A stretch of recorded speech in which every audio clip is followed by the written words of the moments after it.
नाज़रीन, जब से ये हुकूमत आई है तो सबसे ज़्यादा जिस पर बात हो रही है वो मामला है करप्शन का।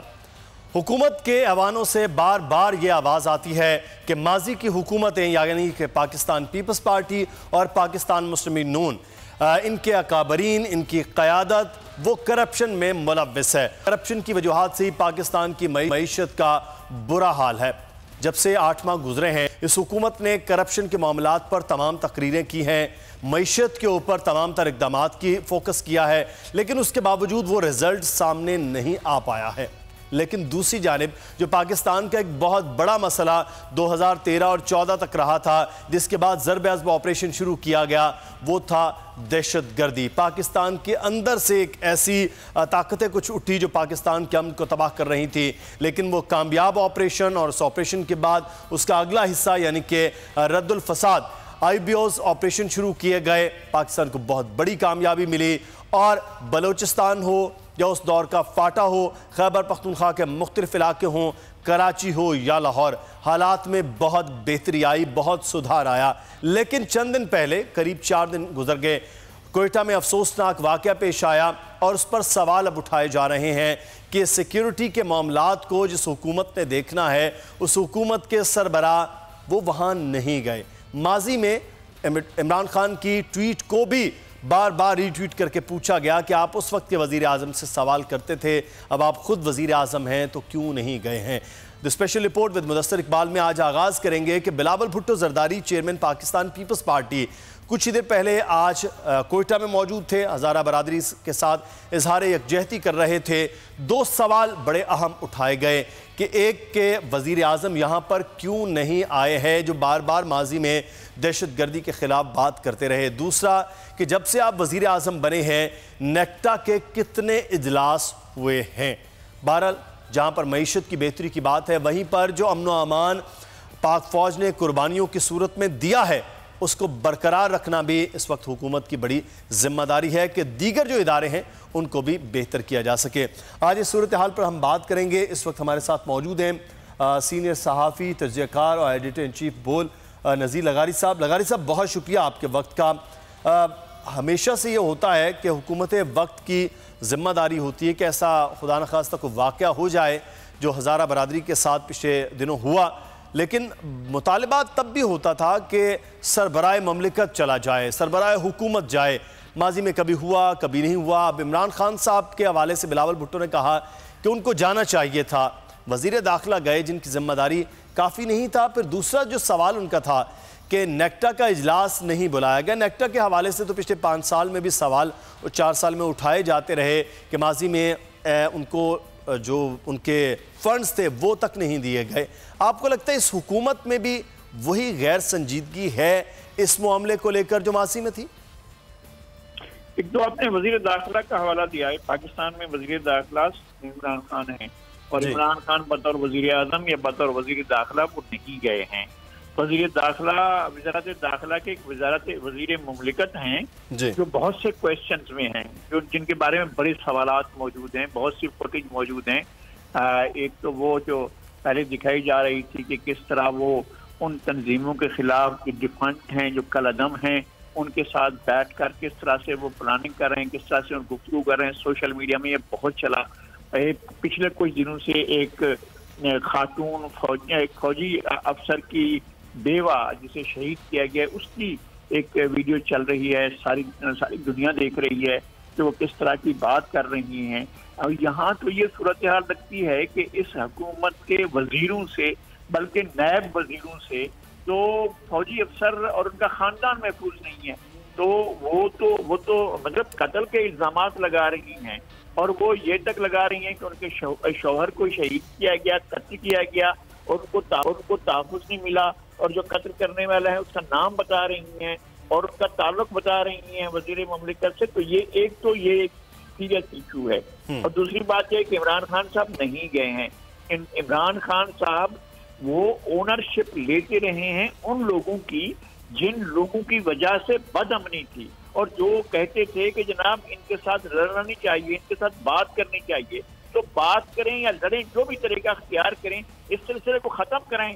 इसलिए कि कितने घर बर्बाद हो गए हैं।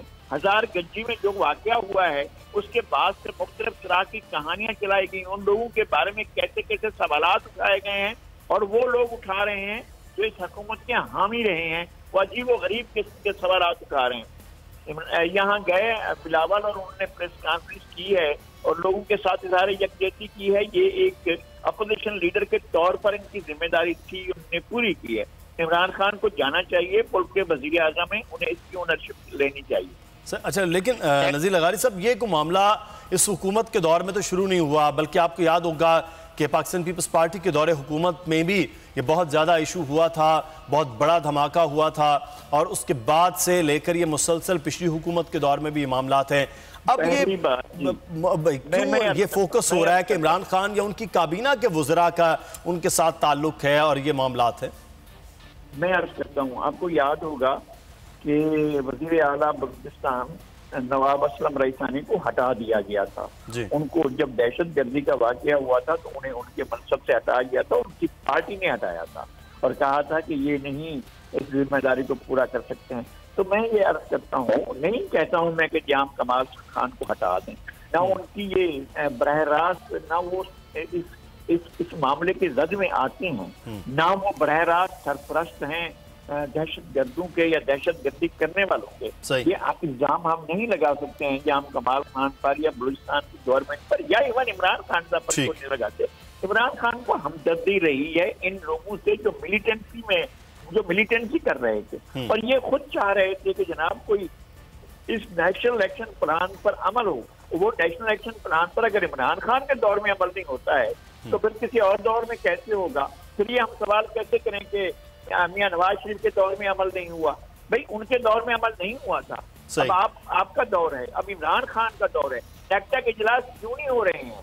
उसका क्या मसला है, क्या प्रॉब्लम है? वजीर ठीक है, तो वजीर आजम की हैसियत से फिर जो है एक तो वैसे भी बनता है कि वहां जाया जाए, और दूसरा ये है कि नेक्टा को अगर फाल होना है, दीगर मामला जो बिलावल भुट्टो जरदारी ने सवाल उठाए हैं बहैसियत अपोजिशन के, तो वो अब वज़ीर आज़म साहब और उनकी काबीना को उसका फिर जवाब भी देना होगा। बहुत शुक्रिया नज़ीर लगारी साहब हमारे साथ मौजूद थे, एडिटर इन चीफ बोल, और बड़ा अहम मामला था। आगे बढ़ेंगे, कुछ एक और अहम मामला है, वो पाकिस्तान पीपल्स पार्टी से मुताल्लिक है। शरीक चेयरमैन आसिफ अली जरदारी जो हैं वो आज गए तो उन्होंने सदारती निज़ाम के हवाले से भी सवाल किया गया, लेकिन आज जाली अकाउंट्स केस में जब एहतसाब अदालत में पेश हुए हैं तो बहरहाल फरियाल तालपुर साहिबा के लिए भी मामलात हैं, वज़ीर आला सिंध के लिए भी मामलात हैं, और दूसरी जानिब पाकिस्तान मुस्लिम नून की बात करें तो वहाँ भी यही सूरत हाल उनकी क़यादत के साथ दरपेश है। निसार खोड़ो साहब हमारे साथ मौजूद हैं, पाकिस्तान पीपल्स पार्टी के सीनियर रहनुमा हैं, सदर हैं पाकिस्तान पीपल्स पार्टी सिंध के। बहुत शुक्रिया खोड़ो साहब आपके वक्त का। नैब के मामलात हैं और मुकदमात हैं, FIA से होता हुआ जाली बैंक अकाउंट्स केस के मामलात, ये अब पहुंचा है नैब के हाथ में। दूसरी जानिब पाकिस्तान मुस्लिम नून के साथ भी यही कुछ हो रहा है। तो ये मुकदमात अब बार बार ये कह रही है हुकूमत ये कि ये उनके दौर के नहीं हैं, ये पाकिस्तान मुस्लिम नून के दौर में जब हुकूमत थी उनके दौर में, तो आप मोर्द इल्ज़ाम उनको ठहराते हैं। लेकिन बात सुने, किसी भी दौर के कायम शुदा मुकदमे हों उससे पहले आपको ये जरूर सोच लेना चाहिए कि 2007 तक, 1999 से लेके 2007 तक, 2099 को भी छोड़ दो, 2097 से शुरू करो जब नवाज शरीफ आया, 97 से शुरू करें और आप 2007 तक जाएं, ये 10 साल या 11 साल मुसलसल जरदारी साहब मुख्तलिफ केसेस में पकड़े गए थे, जेल में थे, उनको किसी भी केस में सजा नहीं आई, मुजरिम नहीं ठहराए गए, और वो खामखा 11 साल जेल में भुगते जो उम्र कैद के बराबर होती है, उससे भी ज्यादा होती है, उम्र कैद भी 7 साल की होती है। ठीक है, अब उस वक्त जो केसेस थे उसको फेस किया। ये कब के केसेस हैं वो जाने, तहरीक इंसाफ जाने या PML जाने। मेरा मकसद ये है कि अगर कोर्ट में केसेस हैं, इल्जामात हैं जिसको प्रूव करना है, जिसको अक्यूज किया गया है उससे भी प्रूव करना है, जो अक्यूज कर रहा है उसको भी प्रूव करना है। ठीक है, अगर ये सारा केस कोर्ट में चल रहा है, नैब हो या कोई हाई कोर्ट हो या सुप्रीम कोर्ट है, जो भी कोर्ट हो, उसमें इमरान खान बीच में क्यों टांग अड़ाता है? वो खुद जलसे में खड़े होकर किसी की गिरफ्तारी का क्यों ऐलान करता है? प्राइम मिनिस्टर का क्या काम है कि कोर्ट में चलते हुए केसेस को लीड करे, लीडिंग क्वेश्चन दे, लीडिंग आंसर दे, वो खुद इन्वॉल्व होकर अपने गले में खुद डाल रहा है। सही। अगर वो ना करते, अगर फवाद चौधरी ना करता, दूसरे ना करते, इमरान खान इतनी बड़ी बड़े बयानात ना देते कि ये करप्शन के ऐसे तरीके हैं कि होश उड़ जाए, उसने क्यों कहा? अब कोर्ट के पास जाना था ना। सही। जाना तो सब कोर्ट के पास है, चाहे सुप्रीम कोर्ट हो चाहे कोई भी हो। इसके बीच में प्राइम मिनिस्टर बीच में पड़ के और पार्टी बन रहा है, कोर्ट को फैसला करने दो। सही। अगर प्राइम मिनिस्टर कहे कि जेल जा रहे हैं और कल उसको कोर्ट छोड़ दे तो कोर्ट की बेइज्जती, कोर्ट की क्रेडेंशियल्स पे सवाल उठेगा, क्रेडिबिलिटी पर सवाल उठाना प्राइम मिनिस्टर खुद चाहता है कि कोर्ट के फैसलों पर लोग सवालात करें। हमने तो कोर्ट के फैसलों पर, हमने तो कोर्टों के फैसले पर अपनी डिस्क्वालिफिकेशन भी मान ली, हमने जुर्म भी बर्दाश्त कर लिए, हमने जेल भी बर्दाश्त कर लिया, हमने लाशें तक उठवा ली। कोर्ट के फैसले पर भुट्टो साहब के कत्ल पर प्राइम मिनिस्टर क्यों बीच में पड़ता है? सही। आगे बढ़ेंगे और बलूचिस्तान के हवाले से बात करेंगे, जहां पर बारिशों और सैलाबी सूरत हाल ने तबाही मचा दी है। किला अब्दुल्ला और गिरदो नवाह में जो है सैलाबी रेले से मुतादिद नुकसान भी हमने देख रहे हैं। इसी सूरत हाल पर बात करेंगे। हमारे साथ हयातुल्लाह अचकज़ई हमारे नुमाइंदे हमारे साथ मौजूद हैं। हयात, आगाह कीजिएगा, अब क्या सूरत हाल है? जी बिल्कुल, इस वक्त मैं किला अब्दुल्ला और मेजियाडा के दरमियान उस पुल पर मौजूद हूँ जो गुज़श्ता रात को पहाड़ी इलाकों में तेज़ ज़ालाबारी और बारिश के बाद से आने वाले तेज़ सैलाबी रैलियाँ था। तेज़ सैलाबी रैला आने के बाद ये पुल का एक हिस्सा मुनहदम हो गया। इसके साथ साथ इस किला अब्दुल्ला और मेजियाडा के दरमियान वाक़या इस लिंक रोड के मुख्तलिफ हिस्सों को भी नुकसान पहुँचाया है, जिसकी वजह से अब इस रोड पर ट्रैफिक मुकम्मल तौर पर मुअत्तल होकर रह गई है। इसके साथ साथ तेज़ सैलाबी रेलों ने इस नदी पर वाक़ बिजली के मुख्तलिफ पुल भी गिरा दिए हैं, जिसकी वजह से मुख्तलिफ इलाकों को बिजली की तरसील भी बंद हो गई है। तमाम वापडा हुकाम की मुदाखलत के बाद से अब पुल दोबारा बनाए जा रहे हैं। इसके साथ मुख्तलिफ इलाकों को बिजली की तरसील भी शुरू कर दी गई है।